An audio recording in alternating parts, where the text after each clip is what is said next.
Are you frustrated because your web application keeps crashing due to an antivirus quarantine? You're not alone. Today, we're diving into the issue of Symantec antivirus quarantining the ElasticSearch.net DLL and how to resolve it. I completely understand how annoying it is when your application goes down unexpectedly. It can feel like a roadblock in your workflow. Many users face this issue, and it can be quite perplexing.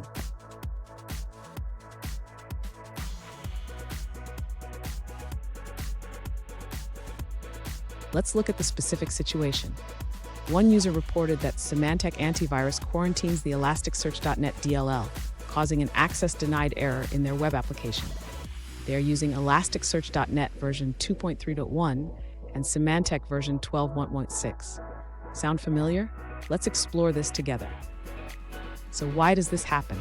Antivirus software often quarantines files it deems suspicious. In this case, it could be due to the reputation of the DLL or its behavior that triggers the antivirus. Understanding this is crucial for finding a solution. Stay with me. At the end of this video, I will share a crucial tip that can help prevent this issue from happening again. To address the issue of the ElasticSearch.net DLL being quarantined, the user should first check the quarantine logs in Symantec Antivirus. This will provide insight into why the DLL was flagged. Next, the user should consider adding the ElasticSearch.net DLL to the exceptions list in Symantec Antivirus. This will prevent it from being quarantined in the future.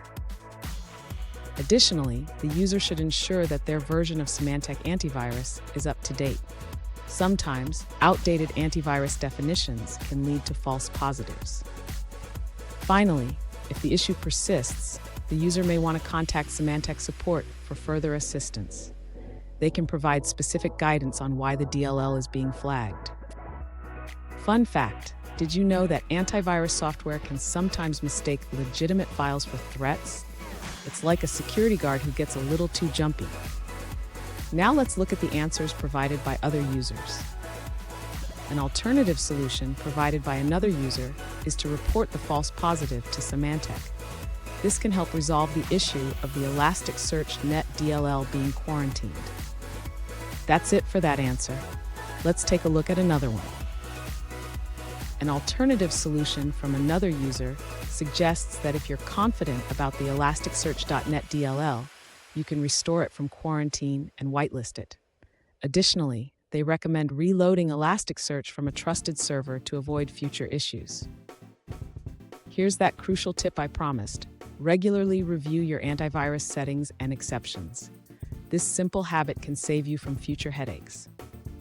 And there you have it. By following these steps, you should be able to prevent your web application from crashing due to antivirus quarantines.